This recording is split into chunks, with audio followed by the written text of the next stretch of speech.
Welcome to smart wrestling channel. நண்பர்களே, சில Monday நைட்டில் நடந்த சர்ப்ரைஸும் சில அப்டேட்டட் நியூஸஸ் தான் பார்க்க போகிறோம். ஃபர்ஸ்ட் ஆஃப் ஆல் பார்த்தீங்கன்னா, எல்ஏ நைட்டி ரிட்டர்ன் பண்ணிட்டாரு. இப்போது இந்த வாரம் நடந்த மண்டே நைட்ரால் இது பார்த்தீங்கன்னா சர்ப்ரைஸாக இருந்தது. கிட்டத்தட்ட எல்ஏ நைட்டுக்கு இஷ்யூஸ் போயிட்டு இருந்தது. அவர் வாய்ப்பு கொடுக்கல, அவர் டபிள்யூ விட்டு போகிறாரு, அது இதுன்னு பேசிகிட்டு இருந்தாங்க. இல்லை, ஸ்டில் எல்ஏ நைட் டபிள்யூவில் தான் இருக்கார். இப்போது ஒரு மாதமா அதான் ஒரு 4 வீக், அதான் ஒரு மாதமா எல்ஏ நைட்டை காமிக்கவே இல்லை, ஒரு 3-4 வீக்காக. அதுக்கப்புறம் பார்த்தீங்கன்னா இப்போ காமிச்சிருக்காங்க. அதுவும் ரிங்கில் இல்லை. இங்கே பார்த்தீங்கன்னா இந்த ஊசோஸ் இருக்காங்கல்ல, ஊசோஸ்கிட்ட ஏதோ பேச்சுவார்த்தை போயிட்டு இருந்தது. அங்கே பார்த்தீங்கன்னா இந்த ரோமனை பற்றி, அவன் பின்னாடி எதுக்கு நிற்கிறீங்க நீங்களாம், அது இதுன்னு சொல்லிட்டு அவமானு கச்சிட்டு இருந்தார். ஜே ஊசோ லைட்டாக கடுப்பாயிருப்பார். அப்புறம் ஜிம்மி ஊசோ அவர் கூல் பண்ணி கூப்பிட்டு போயிடுவார். எனக்கு தெரிஞ்சு மேபி திருப்பி இந்த மாவை அரைக்கிறானுங்க போல். ஜே ஊசோவுக்கும் எல்ஏ நைட்டுக்கு ஃபீடு போக போகுது. அது மட்டும் இல்லாமல் செத்ராலன்ஸும் எல்ஏ நைட்டு ஒரு ஃபேஸ் டு ஃபேஸ் நடந்திருக்கும். எல்ஏ நைட்டு நல்லா தான் பேசியிருப்பார்.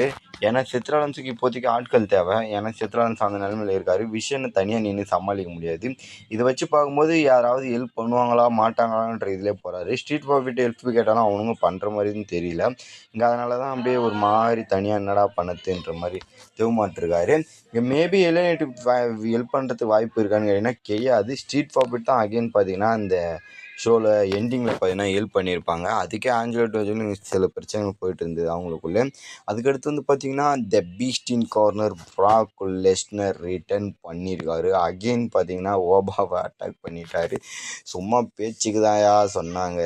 பிராக் லெஸ்னர் திரும்ப ஓபா பேமெண்ட் ஓப்பன் சேலஞ்ச் எக்ஸ்போர்ட் பண்ணிட்டு வந்து தூக்கி போட்டு அடிக்க போகிறாருன்னு, அதே மாதிரி ரியாலிட்டிக்காகவே பார்த்தீங்கன்னா வந்து அட்டாக் பண்ணியிருக்காரு. இந்த மேட்சும் அஃபிஷியல் பண்ணிட்டாங்க. ஆனால் பிராக் லெஸ்னர் ரிட்டையர் அது இதுன்னு ரிட்டையர் ஆகிட்டார். ஸ்டோரி கீரி போடுறது நியூஸில் வந்தது எல்லாமே முடிஞ்சுதுன்னு நினச்சோம். பட் ஸ்டில் பார்த்தீங்கன்னா நான் இன்னும் இருக்கண்டான்ற மாதிரி இருக்கேன். இதுக்கு அடுத்தது சம்பவம் தான். இருந்தாலும் பிராக் லெஸ்னர் ரிட்டர்ன் பண்ணியிருக்க தேவையில்லன்னு நினைக்கிறேன். என்ன இப்போ அப்படி சொல்லிட்டுன்னு கேட்டிங்கன்னா, எதுக்காக திருப்பி கொண்டு வராங்கன்னா சம்மர் ஸ்லாமில் குந்தர்கிட்ட பலியாட ஆக்கிறதுக்கு தான் பிராக் லெஸ்னரை கொண்டு வரன்ற மாதிரி சொல்லியிருக்காங்க. எனக்கெல்லாம் கொஞ்சம் கூட விருப்பம் இல்லை. பிராக் லெஸ்னர் மேட்ச் வின் பண்ணிட்டு தான் போகணும். ரிட்டையர்மெண்ட்டில் கூட அவர் தோல்வி சந்திச்சுட்டு போகக்கூடாதுன்னு நான் நினைக்கிறேன். அந்த மாதிரி நினைக்கிறேன். அப்படி ஏன் ப்ரோ ரிட்டையர்மெண்ட்டில் எல்லாம் தோல்வி தான் சந்திப்பாங்க அப்படின்னா, இல்லை, வெற்றியும் சந்திச்சுட்டு போயிருக்காங்க. எஜ்ஜிலேருந்து கொஞ்சம் நிறைய பேர். அந்த மாதிரி பிராக் லெஸ்னர் வின் பண்ணிட்டு போனாருன்னா கொஞ்சம் நல்லா இருக்கும்னு நினைக்கிறேன். ஆனால் அப்படி பண்ண மாட்டாங்க. ஆக மொத்தம் சரி விட்டு தள்ளுங்க. வந்தாரா, வந்த வரைக்கும் சந்தோஷமாக பார்ப்போம். தோத்துட்டு போனாரா இட்ஸ் ஓகேன்னு சொல்லிட்டு கம்முன்னு பார்த்தீங்கன்னா விட்டு தள்ளுவோம். ஏன்னா நம்மளால் வேறு எதுவும் பண்ண முடியாது. நம்மளா போய் பிராக் லெஸ்னரும் குந்தரும் காண்டடிச்சு இது பண்ணி சம்மர் ஸ்லாமில் ரிட்டையர்மெண்ட் மேட்ச் வச்சு அதில் வின் பண்ண வைக்க முடியும்? ஒன்றும் பண்ண முடியாது. அவனுக்கு பண்ணுவானுங்க. மொக்கையாக பண்ணாலும் சரி, நல்லா பண்ணாலும் சரி, அது பார்க்குறது மட்டும்தான் நம்ம வேலை.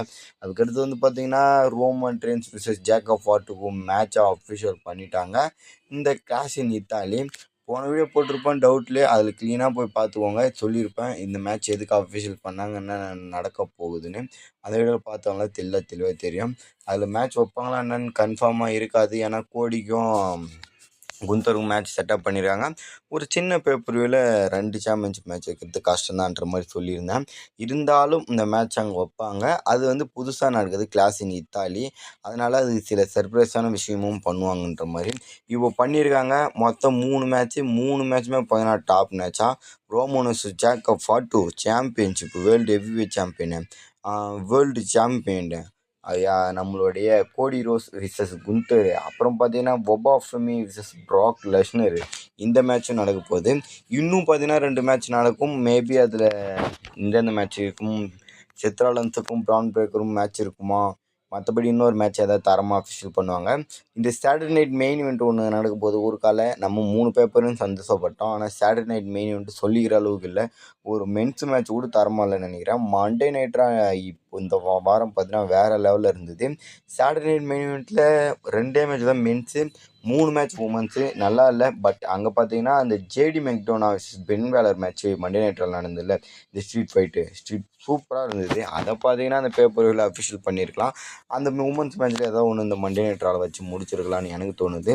நல்ல மேட்ச்லாம் மண்டே நைட்ரால் வச்சு விட்டு இவனுங்க சும்மா கிடக்கிற உமன்ஸுக்கே தூக்கி வாரி கொடுக்குறானுங்க. எவல்யூஷன் மாதிரியே இருக்குது அது பார்க்குறதுக்கு. நீங்கள் ஏன் மறக்காமல் கமெண்ட் பண்ணுங்கள் நண்பர்களே. பிராக் லெஸ்னர் வந்ததை பற்றி நீங்கள் வந்தது சந்தோஷமா இல்லை சோகமான்றதை கமெண்ட் பண்ணுங்கள். நெக்ஸ்ட் ஒரு தரமான சந்திக்கலாம். நம்ம சேனலில் நிறைய அப்டேட் நியூஸ் சரந்தரமாக இருக்கும்போது மறக்காமல் பார்த்துக்கோங்க. Bye bye keys.